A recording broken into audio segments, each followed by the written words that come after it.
Hello, everyone. Thanks a lot for being here, especially when there's so many things interesting happening at the same time. So I know how difficult it is to choose. And thanks for the organizers for inviting me to be here and for the opportunity to speak. And espera, amor, isso é da mamãe, não pode mexer. So as she was saying, I'm an anthropologist from Brazil, so my background is very academic, but I'm going to try to be more in the festival context. So, but yeah, I'm going to talk a little bit about my experience with the indigenous people that I work with in Brazil, focusing especially on their medicine, ayahuasca. And contrasting it with the whole psychedelic renaissance that it's happening all around the world. So one of the things that I wanted to ask and think of when I was invited for this talk is what is medicine? Because this is the medicine festival. So to me, there are many definitions of medicine and many ways of perceiving different medicines. And I normally, I was thinking about how to start it. And if there was an indigenous here with me, he or she would certainly start with a story. So I'll tell you a story when I was with the Yawanawa people in Brazil, which is one of the people that I most work with and that I've been learning most of the things that I'm going to share here today. And there was this moment in which I was trying to learn a little bit of their words and how they say specific things. And I asked the pajé, the shaman I was working with, what is sacred to them and in their language? How do they say sacred in the Yawanawa language? And he said to me that they don't have like a soul, a unique word for sacred, but it's actually the mother's milk, the act of breastfeeding. And I think you've just listened to some oxytocin talk. And to me, that was very symbolic because he was explaining that it's because we have the ability to feed the children that we keep life going. And then I started to think, how are we feeding ourselves in our society, in Western society as a whole, but in modern society? And this is how I came here and started to think about medicine as well. Because if we look at the dictionary, there are many definitions, but the World Health Organization tells that traditional medicine, which is the indigenous medicine and many other like local medicines, is the sum of total of the knowledge, skill, practices based on theories, beliefs, experiences of local, traditional, and indigenous cultures, whether explicable or not, used in maintenance of health, as well in the prevention, diagnosis, improvement, or treatment of physical, emotional, and mental illness. So there are many things in this definition.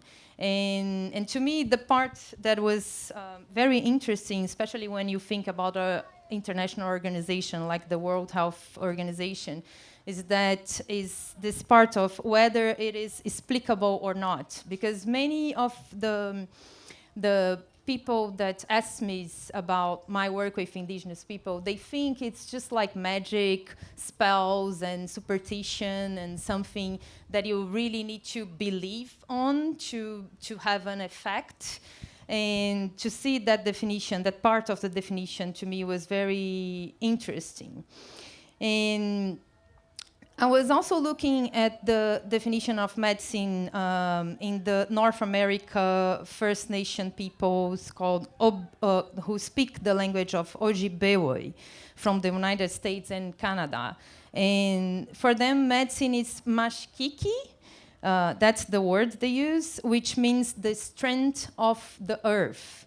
This means to them that everything that comes from the earth or is offered by the earth can be a medicine, including us. So we can be medicine to each other. And that is also something that made me think that this is probably one of the medicines that we are most needing nowadays in our society, in modern society, to be there for each other, to take care of each other. And then we are going to see that this is what indigenous people do, not just with each other, but with nature. So moving to ayahuasca, it's such a complex medicine, and I'm not sure how many of you here have experienced it. Maybe you can raise your hand if you want to share a little bit, yeah. And I bet before doing it, probably you all looked at Google to search about it and to understand what happens when you use ayahuasca and so on.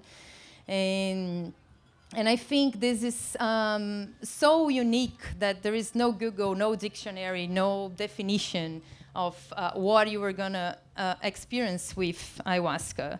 And to the indigenous people, it's a medicine that is very sacred, and it's used for millennium. So it's the whole psychedelic renaissance. For them, it's not a renaissance. It's something very historical, very cultural, and again, very sacred. And ayahuasca is a word from the Quechua language, commonly translated into English as vine of the soul. And it refers to this vine that scientifically is named bicaapi, but more often to a brew known also by many other names, such as camarampi, uni, nishipai, iagé, daime, vegetal. And most of these names, they belong to the Amazonian indigenous people that use ayahuasca, which are around 160 nations. This is just the ones that are identified nowadays, and they are spread along the Amazon basin. And there are many recipes to prepare ayahuasca, and I'm not talking just about the components and the plants that are mixed to do it, but also about what comes before it. So when they go to harvest these plants, they pray, they chant, they have a whole ritual before doing it and while doing it. And so there are many combinations with bicaapi, and to be honest, there are different types of the vine as well. And there is no identification by the scientific community of all these types yet. But when you go to these people, they know exactly which type they are harvesting, and they already named them in different ways in their native languages. So the vine can be mixed with 90 different potential plant additives, but the most common one is called P. viridis or D. cabrerana, and it is also known as chacruna, another word from the Quechua, meaning to mix. And it is this species, actually, the chacruna, that it's the ones that contains DMT. So probably when you Googled it, there was a lot of things that came up relating ayahuasca to DMT, and a lot of people think that ayahuasca is mainly a DMT mixture, but the vine alone doesn't have DMT, and a lot of these natural uses sometimes don't mix the vine with any other additive or any other substance that contains DMT. And so much like the classical psychedelics, ayahuasca use has been associated with a lot of therapeutic outcomes, including the alleviation of depression, addictions, and to the indigenous people, a concept that is more related to their traditions is the one of master teaching spirit instead of molecule or psychedelic. So what is happening now is that with the psychedelic renaissance, there is a lot of conferences and a lot of research around ayahuasca, and we have numerous patents on DMT that have been already filed, as well as trials and startups and pharmaceutical companies studying the benefits of ayahuasca and also the negative effects as well. And there is also the first medical grade drug candidate of ayahuasca being developed this year as a pill of ayahuasca. And many of these debates and many of this research, they don't include indigenous people. They are being done by scientists without the help and without the knowledge of the people who actually know more about ayahuasca. And because of that, the indigenous people from the Amazon, they organized the Indigenous Ayahuasca Conference, and it's been happening for 4 years, and it's a very important arena of the debate for the indigenous people. So since I've begun working with indigenous people, I have thought a lot about ceremony and ritual as well, because for them, you just use ayahuasca in ceremony, in ritual. You don't have this sort of microdosing or pill or something that it's something that we are now looking after.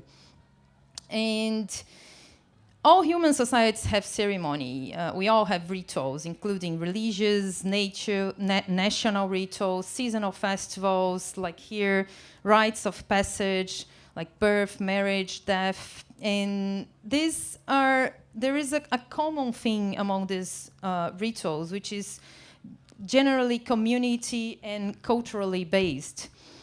And as an anthropologist, I was very inspired by the work of American anthropologist Gregory Bateson and the view he had about rituals as serving as this corrective function, allowing integration of individual consciousness with the larger circuits of mental process, including collective and what he called ecologies of mind. So for him, plants like ayahuasca can be seen as tools for sort of like blurring the ego and going further of the ego boundaries between individuals and not just between individuals, but to the larger social and ecological context that individuals are in. And ritual, in this sense, is sort of like an instrument to foster self-transformation, while at the same time challenging whoever is in the ritual, in terms of the participants of the ritual, cultural and basic assumptions about the world. So he also he used to say that our concepts and our discourses and our epistemology, to use a more academic word, perpetuates a system of understanding that it's more like means to an end. We do something looking at the results, looking at the outcome. We want to reach something, which is very different than the indigenous perspective of rituals, which is something that they enjoy the process. It's the whole process of being ritual that it's more important, and not what you reach after it. And this perception that we have, like, about the result, the outcome, and what we seek in the end, because this is another thing that I kept thinking about, like the festival as a whole. Why are we here? What are we seeking coming here? And what needs to be healed? And what types of medicines are we looking for? So this sort of like the result and the outcome actually limits our consciousness and our wisdom and what can be generated when we are in these rituals and everything, because we keep thinking about the result. And then Bateson, he argued for a more like a humility and acceptance of the natural system instead of this sort of like scientific arrogance in relation to it, where we need to find what are the positive and negative effects of something and what this can result to us. So, and this humility could only come about when thought and emotion are combined to acquire knowledge. So it's not just about having a rational thinking about what is ayahuasca, but also about feeling it. And I think here is where Bateson and indigenous beliefs intersect, because this understanding of humility is absolutely central to indigenous ontologies and cosmologies.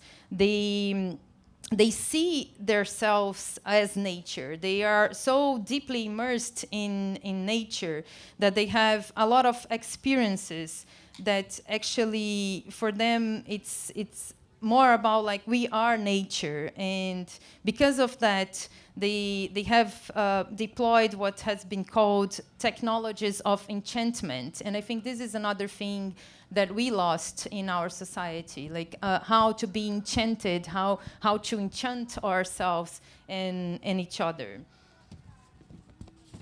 And this actually reinforce our connections with places and beings and other beings, not just human beings. So to indigenous people, they perceive themselves as serving this other than human beings. And rather than the opposite, for us, for many of us here, nature is there to kind of like provide us with water, with sun, with soil, with earth, and so on. But for them, it's the opposite. We are here to actually serve all these beings. And then for them, they have a lot of care in terms of nature. And it's care that provides diversity and abundance. The more they care about it, the more diverse and abundant nature is for them. And this is completely affective and not like sort of like calculative and rational, again, as we tend to think. And to me, this is another thing, to go back a little bit to the beginning, that we are missing, to take care of each other, to take care of nature, to take care of even the very small beings that are around us. And they can be very powerful, because if we think about coronavirus, for example, such a small and invisible being, and kind of like showed us our place in the world a little bit during the pandemic. So this awakened to me a lot of this indigenous perception in terms of who we are and our whole in relation to these beings.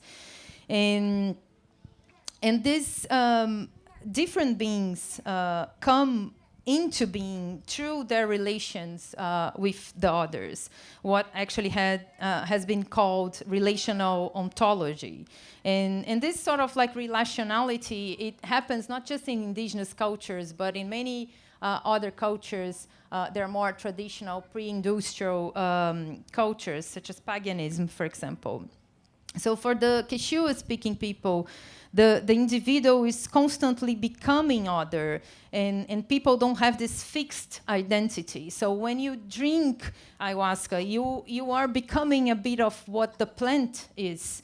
And this sort of like transition and mutability are part of every being, including us. So we are always mutating depending on how we feed ourselves as well. So that's, to me, the question about how are we feeding ourselves, it's very important as well. So now I want to give some examples of how ayahuasca is understood in two different groups in the Amazon. The Honey Queen, who are here, and the Yawana. They are both from Brazil, Acre. Some of them are already in Peru, but originally they are from Brazil. And both of them have been leading the spread of their culture around the world, as we can see the Honey Queen here in the festival. And so I think they're good examples of how to look at it. So the Honey Queen, they name Ayahuasca Nishipan, as they believe it is this wire of enchantment. So again, there is the enchantment behind the name that they gave to Ayahuasca. And for them, in everyday life, we can only see the ordinary side of reality, the bodies, and not the revealing, the more subtle aspect of the identity that is common to all living beings, and which they call Iushin. So this is very difficult to translate, but it could be translated as the spirit. So perceiving the Iushin that inhabit all the living beings and recognizing them as Honey Queen, as their selves as well, enables them this perception of equality among these different beings and all beings. For the Yawana, Ayahuasca is the sacred vine. They name it as Uni, and by doing so, they teach us about unity and how their rituals and journeys through Uni actually ensure the relationship between humans and other beings, and ensure that this relationship is one of union, of unity, of balance and reciprocation. So for them, taking Uni is actually an opportunity to expand the family. And here the family, again, refers not just to the family of humans, but to this extended family of other than human beings. And it is only as a result of this sort of like continual engagement that they are able to understand the natural world. And the ritual to them is the way of sort of like being in balance in relation to these other beings. So they take ayahuasca, they are in ritual, and they finally reach this sort of balance. And then I think it's very important to think and to ask ourselves, what are our rituals? So what are we doing to ritualize the important things to us? And for them, the jiboya, I don't know if you were at the Honey Queen concert yesterday, they did a very beautiful jiboya dance, which is the boa constrictor. It is a sacred animal, and they see, and this is the same for the Yawana, and they see it as the first animal that came into the world, and the one, because of that has more knowledge about the world. So the boa constrictor is here much earlier than us, so it has a lot to teach us. And I think this is very different than many of us here should think probably about the jiboya. Probably we are afraid of it.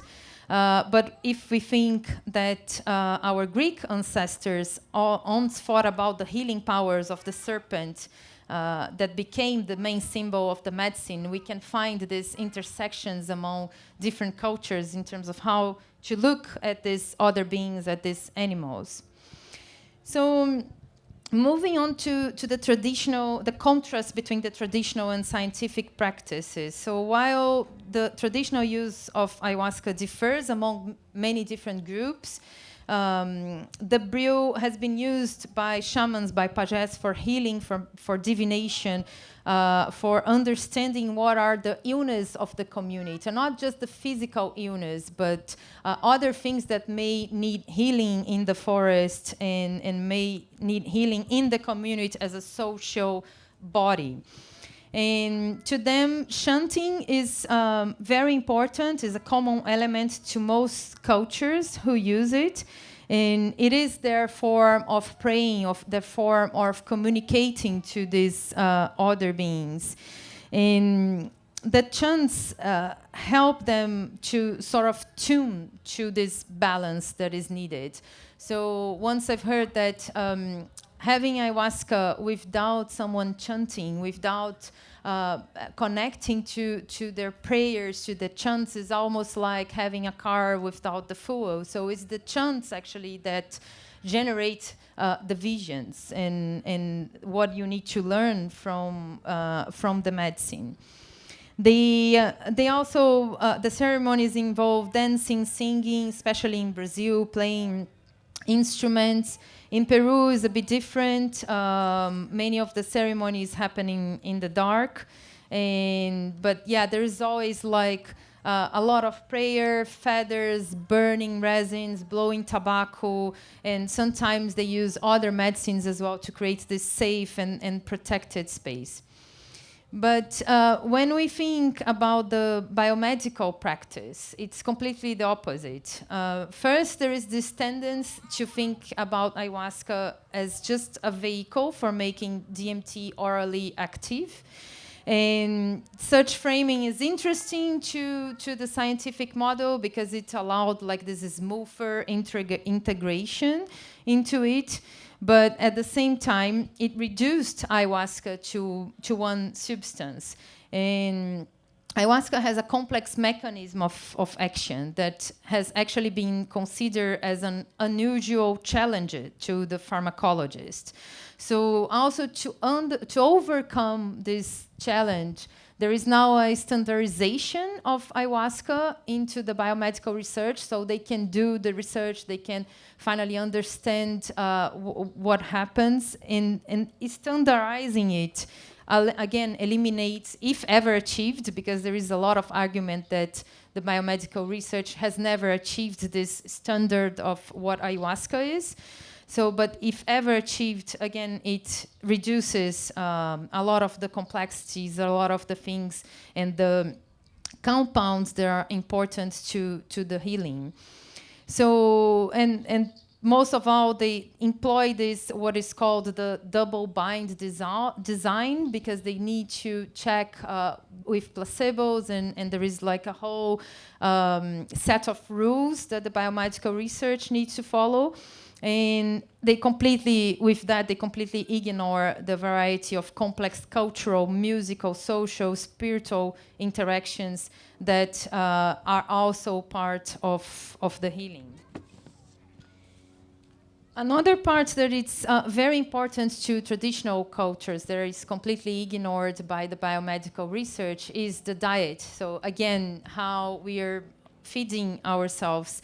And diets are very, very important to indigenous traditions. They have different sort of diets for different plants and medicines and animal medicines as well that they use. And for them, like the healing typically occurs through the body, through the soul, through the whole complex of being, and not in the mind, as the biomedical research is observing. So mainly what is happening now at the biomedical research is that we are looking at the brain to see how ayahuasca works and which parts of the brain is activated and how it affects us.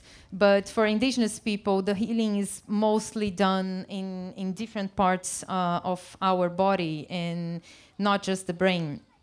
So the other thing is that the vomiting. So for the Ashaninka people, for example, the name they give to ayahuasca, which is Kamarampi, is to vomit. Because for them, vomiting is a very important part of the healing process. It's through the vomit that you can get rid of all the things that you need to get rid, not just through the body, but emotionally as well.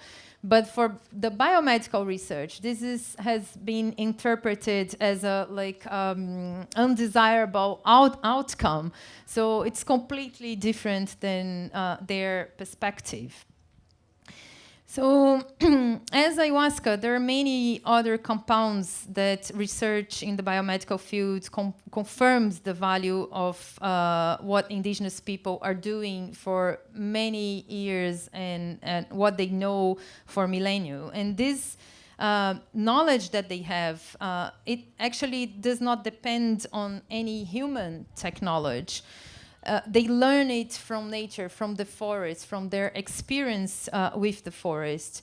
And it comes greatly from observing and interacting with the different elements of nature. So they have been studying and experimenting with their biodiversity for many years now. And they say we should learn how to listen to plants, how to listen to animals, if they want to hear, if we want to heal ourselves. So they speak in a different language than us, plants and animals. But if we manage to tune into their realms as indigenous people are tuned, then you can perceive and comprehend what they wanna say. And ayahuasca is one of the ways they use to sort of like tune to this realm of nature. And I think many people say that the ayahuasca experience give them this sort of like in tune, almost like you are a radio without a tune, and then you are in a ceremony, you drink it, and you feel you are kind of like back in tune, you know. So this is, to me, a great part of the healing as well, to be able to understand this tune. But it's not just about the moment you drink and the ceremony you are in. Indigenous people, they are in ceremony and they are ritualizing even without ayahuasca. So to me, the most important part of the ritual is what we do with it, what is our homework, and how we integrate all the experiences and the feelings and everything we had in the ritual after, in our day-to-day life. And this sometimes can be very complicated, exactly because of this sort of different perspective that comes in. Because when you are back to your normal life, it's kind of like there are other people that don't understand it, and then it fades out a little bit, so you are not really able to do your homework and everything. But it's certainly a way to sort of accelerate the change that you need to do, and the things that are important in terms of changing behavior. So I think, to me, indigenous people are actually scientists, and because they have so much knowledge about all this biodiversity, and the fact that they are not being included in this whole scientific research and all the psychedelic renaissance. And sometimes when they are included, they are just like kind of guests. They are not really sharing and exchanging with the biomedical community. And now they are really feeling the need to sort of fight for it, to fight for their rights. There was like the main psychedelic conference in the United States this year, and there were a lot of protests there. And the fact that the pill of ayahuasca is being developed is really worrying different groups of indigenous people. And I think the most important thing when coming back to the first question, what is medicine, is to think it's not just about the substance we ingest, because I think we have this tendency in modern society to sort of like have a solution where we can have a pill, we can press the button and find our ways out. I'm not saying that the ayahuasca pill will be a bad thing. We don't know, but I think the way the things are being developed without considering all this knowledge there is behind ayahuasca, it can be very dangerous. So I wish I had one of the indigenous people that I work with close to me now speaking, but I think there's going to be a honey queen woman talking after this talk, so maybe you can listen as well to what she has to say. But my main lesson with them is that we need to do rituals every day, and we need to learn how to care more for others. We need to learn how to care more for nature, and again, to listen to what these other beings have to say. And I think, again, the pandemic was a very good moment to sort of try to tune into this other language and understand what we are being asked for as human beings, because we all depend on each other. We all depend on these other beings, and if it was not for them, we wouldn't be here. And I think there is this tendency to think that this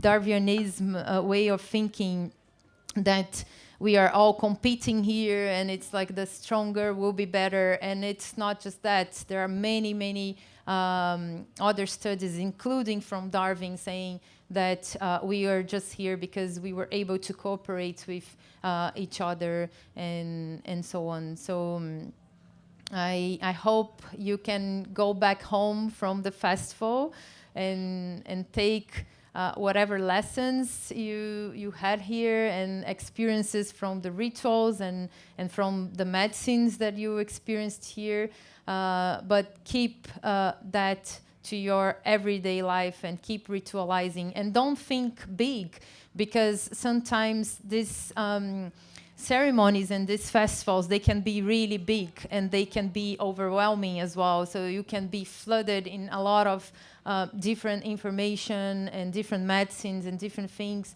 Sometimes just like a small ritual of brushing your teeth, or like having a bath with oils and things that are really small, and thinking about the power of water cleaning your body when you do that, this is a ritual already.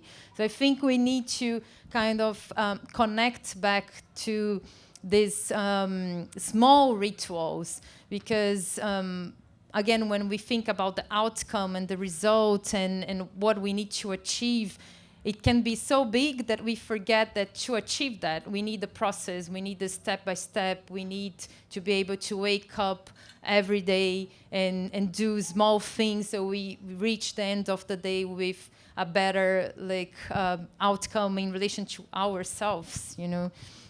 And also, when we change ourselves, when we work on ourselves, then we are able to see other things changing in the world as well, the smallest that it could be or appear.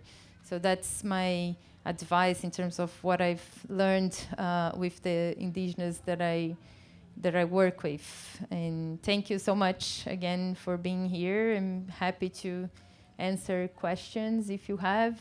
And yeah, thank you.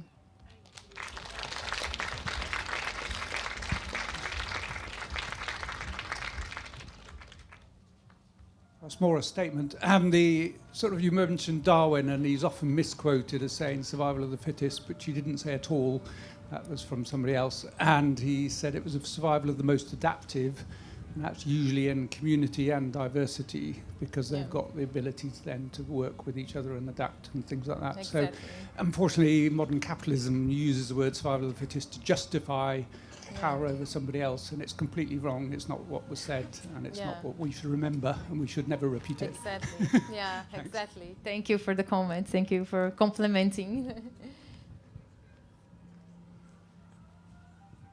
Thank you for your work first. Thank you. And I was wondering about the practice in our societies with ayahuasca and the issue of appropriation. I was wondering whether you would have any advice for what's important for people who use the medicine in our countries to think about. And you talked a little bit about means and ends, but is there anything specific that you would say is really important to keep in mind as people engage in the practice here? Yeah, I think thanks for this question, actually.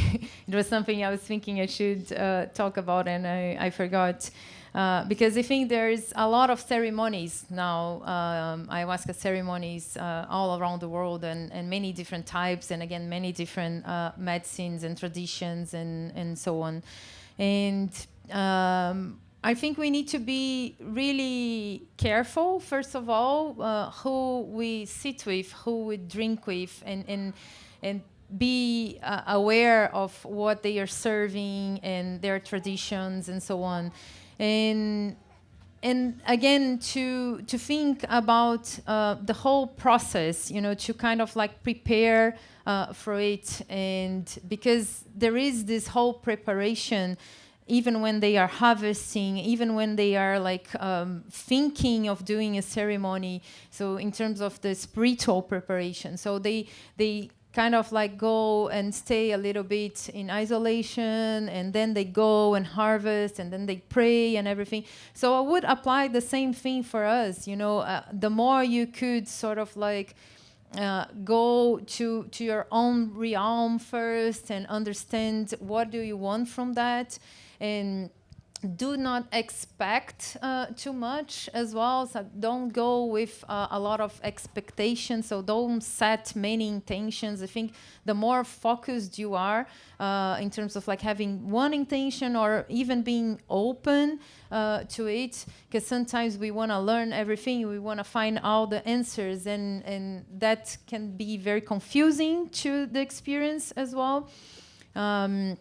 I think there is a lot of commodification as well of the ceremonies. It's very expensive, and then it needs to be something that it's in balance of what it used to be and what we are taking it for. Because of course they need the money.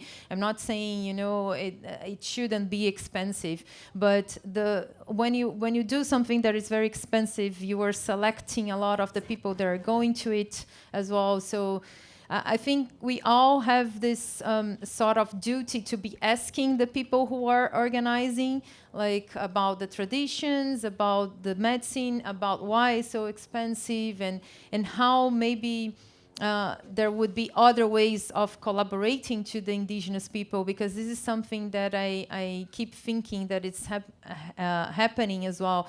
They need a lot of different things, but we are giving them money, so sometimes I feel that if we were acting in the way that they act, which is more like reciprocity, trading, doing things for them that could be useful, and this could be like the smallest thing, as like translating them, things that look small to us, but for them can be very important.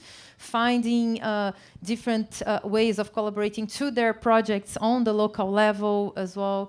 This is part to me of the experience, of the ceremonial experience as well, because this is what they do there. They're, again, helping each other, and I think we kind of commodified the experience a bit, where we pay for something, we get it, and then we think that that's the result. And again, the homework, for me, that's very, very important as well. And another, just to go back to you, another thing I think it's very important, thinking about their tradition as well, is the whole thing about chanting and music and dancing. I think this is part of the medicine as well, praying. So the more we could do these other parts as well, not just the substance, not just drinking, and I think this is really part of the healing too. We need to connect to this lineage that we were back in the more traditional types of beings, human beings and so on. So they used to dance, they used to be around the fire, share stories, and I think the more we do that with our community, being community, help our neighbors and so on. What I was going to say was just continuing on the thread of appropriation, and a phrase which is in my head a little bit is that maybe somehow our consumerist Western society has, ayahuasca is now a very important part of Western spirituality, but perhaps in some ways it has become another thing that we are consuming in a kind of a consumist way from a place of lack rather than a place of completeness. And maybe we need to somehow see plant medicine as part of a set of community rituals, you know, and those rituals are the things that make us feel whole. Exactly. We're not coming from a place of lack where we need a medicine to make everything okay. Like, Exactly. we are complete, and we can engage fully in community rituals which are in place around us and which connect us to the land where we are. Yeah, exactly. I think to me it was coming from Brazil, like I live now in the UK, and when I came here, I was really surprised, and it's going to be 10 years ago next year, but I was really, really surprised with how many Europeans were so interested in ayahuasca and rapé and all the indigenous medicines, because in Brazil sometimes there is a lot of bias in relation to indigenous people because of historical colonialism and other things. So when I came and I looked, all the Europeans so interested, oh, you work with indigenous people, much more than in there. And then this was something I started to think about, why is that? You know, and why are they looking to the indigenous as well? So one of the times that I was with the Yawa, there are a lot of people from the Silesian Valley there, and spending like 20 days, and it was really big. And I was talking to them as part of my research, okay, why are you here? And one of the answers that most came up was that, like, oh, I'm searching for something, I've tried everything, so it's kind of like this lackness of something, and there is nothing else, so it's like the last salvation, let's go to the Amazon and let's learn from them and use their medicines and so on. Yes, this could be a last salvation. This could help a lot. I'm not saying that, but we really need to be careful, because this help needs to come from ourselves first and not from something external that we are going to, again, consume and feed and think that it's going to be the solution. And we need to find these solutions in our lineage, in our land, in our community, not just like across the ocean, in the forest. You know, this can be part of it, of course. I'm not saying that. I support everyone to go there and try and experience and be with them and learn. It's the thing that most taught me in my life, not the degrees that I achieved or whatever. But still, I totally agree with you that it's much more in where we are and who we are, and finding out more about this than trying to find a solution externally. You know. I have a question as well over here. Do you see me? Sorry. Yeah. Thank you so much. I came a bit late, but thank you for this topic. And I think I just have a question maybe related to what you were talking about in terms of the consumerization of ayahuasca, because I feel like whenever something gets big in the US, it explodes and becomes this hype thing. And, you know, in the last, I would say maybe 2-3 years especially, all of these podcast hosts and very famous people in the United States have kind of talked so much about ayahuasca and how it changed their life. And as you mentioned, now there's this pill being developed. So it seems to be like as soon as something is kind of picked up by the mainstream from these famous people, especially I would say in the United States, because I don't see the same thing happening in Europe on that level or on that scale. So I just wonder how you think that that can be countered in a way, or what is it that we could do? Because right now I feel like it's almost too late to stop that, you know, commercialization of it, and people just going for a random ayahuasca ceremony with some random person who they've never heard of or met or know whether they actually have a relationship to the medicine at all. So just wonder if you have any thoughts around that and how, this could be somehow, you know, countered. What is it that we can do as a community that, you know, values the wisdom of the communities that actually, you know, are the wisdom keepers of this medicine and the knowledge that it gave them? Yeah, I think you were right in terms of like how to stop it. I don't think we can stop it, and this is something that I've been trying to help the indigenous people I work with, because they are really worried about the patents and everything. And there are many patents filled in relation to ayahuasca, not just DMT. There is even a non-alcoholic beer being developed with ayahuasca, and they are really, really worried. And some of them are like, this can't happen. And when I started to work to help them, I was with this view. But after looking at everything that is happening, I realized I think ayahuasca now has many babies all around, and they were all born. And I'm not sure if they can go back to the womb, you know. So, and this is in relation to these ceremonies as well. So it's all around. And I think what we can do now is to pay attention how these babies are going to grow, you know, and how to take care of it. And I think, again, going back to what I said to him, being aware of the ceremonies you go, telling your friends to be careful, and understanding what is behind that ceremony, and what is the money being used to, and who is doing what. Sometimes I see ceremonies that have more white people as like the shamans than the indigenous. So there is one indigenous and like 9 white people benefiting from the money that is raised in the ceremony. So that's really something, as people who go to the ceremonies and participants, we need to really be aware of and think, okay, maybe I shouldn't go to this one, even if I need. Maybe I should wait for a kind of like a more traditional one, really the feeling is going to tell you. But I think it cannot be stopped, as you said. It's more about being conscious and being aware of what's going on.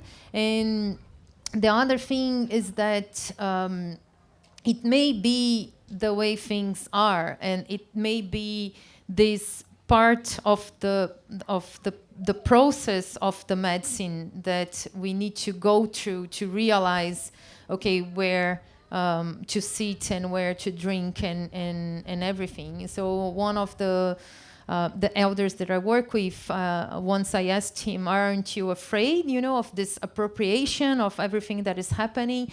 And he said, ayahuasca is not ours. Ayahuasca is the forest. And we have the duty to share, but the knowledge is ours. And if you don't know how to use it, if you go to people who don't know how to use it, ayahuasca is going to show everyone what is wrong, you know. But yeah, we need to be careful for sure. Thank you. Thank you so much, Maria Fernanda. Thank you. Thank you for sharing so eloquently and with so much nuance and perspective on the questions of today. And thank you, everyone, for being here. Thank you. Thank you.